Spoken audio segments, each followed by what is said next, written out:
Je ressemblais à tous les autres qui croyaient au Seigneur Jésus. Pour accueillir le Seigneur, j'ai répandu avec enthousiasme la parole du Seigneur et lui ai rendu témoignage. Je repense à la grâce que j'ai reçue de Dieu. Je ne compte plus le nombre de fois où j'en ai reçu. C'était il y a 10 ans. À l'école, en tant qu'enseignant, j'ai commencé à répandre l'Évangile et à rendre témoignage au Seigneur. Monsieur Chen, Oui?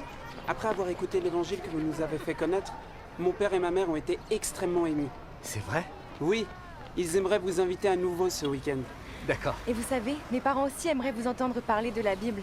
Est-ce qu'on pourrait venir pour vous écouter? Bien sûr, le Seigneur en soit remercié. Dis à tes parents que je viendrai ce week-end. D'accord. Monsieur Chen, Oui?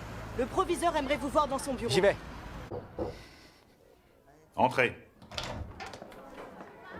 Monsieur le proviseur. Asseyez-vous. Très bien, merci. Monsieur Chen, nous aimerions vérifier quelque chose auprès de vous. J'entends dire que vous croyez au Seigneur et que vous prêchez aussi. Vous confirmez que c'est vrai? Oui, proviseur Sun, c'est exact. Je crois au Seigneur et je répands l'Évangile. Cela pose-t-il un problème? Étant donné que c'est la vérité, oui, ça pose un problème. Dans notre pays, il est interdit aux professeurs, aux employés administratifs ainsi qu'aux élèves de croire au Seigneur. Votre croyance dans le Seigneur est une violation de la loi. Cette école doit prendre ce problème très au sérieux. Actuellement, 2 possibilités s'offrent à vous.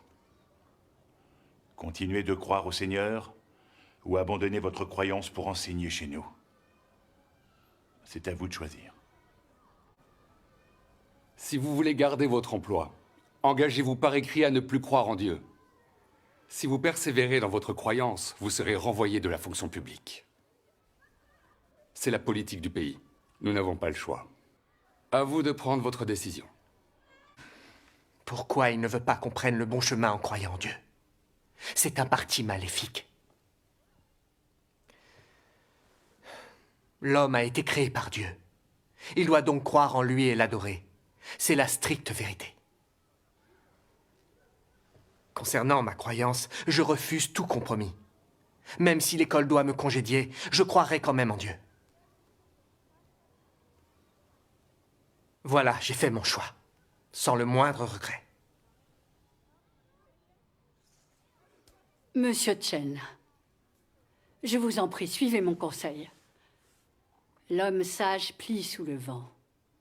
Dans notre pays, c'est le parti qui fait la loi. Il faut se soumettre au parti.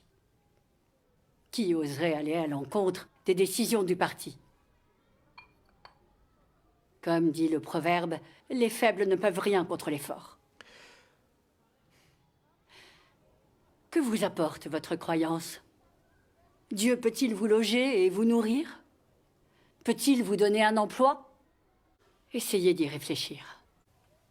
J'ai bien pris en compte tout ce que vous m'avez dit. Mais je crois que il n'y a que Dieu qui puisse décider du destin d'une personne. Le Seigneur Jésus a racheté l'humanité. C'est seulement en acceptant le Seigneur Jésus qu'on peut être absous de ses péchés et obtenir la bénédiction de Dieu et la vie éternelle. Je ne peux pas nier Dieu ni le trahir. L'argent ne protège pas de la honte et de l'infamie. De grands désastres nous attendent. Ceux qui croient en Dieu échapperont aux calamités et seront protégés. Ceux qui ne croient pas en lui et qui lui résistent, ils écoperont de catastrophes et seront détruits par Dieu. Ça suffit, Chen. Il semble que vous vouliez croire en Dieu à tout prix et que vous n'écoutiez pas nos conseils. Très bien. Puisque vous n'abandonnez pas votre foi, nous allons respecter votre choix. Je vous annonce officiellement qu'à partir de demain, vous ne travaillez plus ici. Maman, c'est l'heure de dîner. Comment tu peux avoir de l'appétit? Tu n'as plus de travail à cause de ta croyance en Dieu. Comment vas-tu gagner ta vie maintenant? Et qu'est-ce que vont dire nos voisins? Si les gens apprennent ça, ils ne vont pas arrêter de nous critiquer. Comment je vais faire pour supporter leurs attaques? Tu as été inconscient. Tu es notre pilier dans cette maison. Tous les membres de la famille comptent sur toi pour survivre. Les décisions que tu prends ne sont pas sans conséquences. On dirait que tu le fais exprès pour me mettre en colère. Je ne sais pas quoi te dire tellement je suis effondrée. Maman,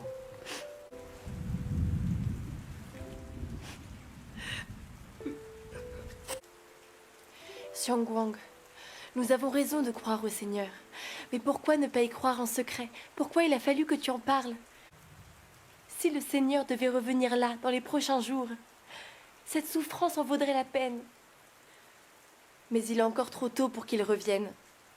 Combien de temps allons-nous encore souffrir? Ma foi n'est pas assez solide. maman, Yang Mei, je comprends ce que vous ressentez toutes les deux. J'ai été licencié par l'école. Je n'ai plus de source de revenus. Et vous souffrez toutes les deux à cause de ça. Je m'en veux de cette situation. Mais comprenez que je n'avais pas le choix. Regardez, tous les prêcheurs qui ont consacré leur vie au Seigneur, Dieu les a récompensés. Ils ont bien vécu, sans manquer de rien. Repensez à toutes les années où nous avons cru au Seigneur. Il nous a traités avec beaucoup de bonté. La grâce du Seigneur suffit à couvrir nos besoins. Puisqu'il nous guide, remettons-nous-en à sa volonté. Le Seigneur Jésus a dit « Heureux ceux qui sont persécutés pour la justice, car le royaume des cieux est à eux.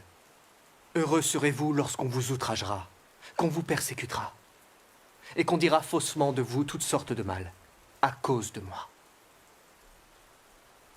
Réjouissez-vous et soyez dans l'allégresse, parce que votre récompense sera grande dans les cieux. » Yang Mei, aujourd'hui, notre plus grand espoir est qu'il vienne et nous enlève dans le royaume des cieux. Ces paroles nous disent que le chemin vers le royaume des cieux sera un chemin de souffrance, accompagné de toutes sortes de répressions, ainsi que de calomnies, et d'arrestations et de persécutions par un régime satanique. Pour ceux d'entre nous qui croient au Seigneur, on ne peut pas vouloir la bénédiction sans accepter la douleur. Sinon, ce n'est pas du dévouement. Et quand le Seigneur viendra, comment pourrions-nous être dignes d'être enlevés dans le royaume des cieux? Comme vous le constatez, les catastrophes naturelles se multiplient. Le retour du Seigneur est pour bientôt. Si nous ne pensons qu'à notre confort, comme les gens de ce monde, sans accepter de souffrir pour suivre le Seigneur, il nous abandonnera face au désastre et nous regretterons, mais il sera trop tard. Maman, Yang Mei, bien que j'ai perdu mon emploi à l'école, je trouverai un autre travail. Le Seigneur Jésus a dit « Regardez les oiseaux du ciel, ils ne sèment ni ne moissonnent, et ils n'amassent rien dans des greniers. Et votre Père céleste les nourrit. Ne valez-vous pas beaucoup plus qu'eux? » Nous devons nous fier au Seigneur en tout, en sa direction et sa miséricorde, et nous franchirons les obstacles. Ne t'inquiète pas.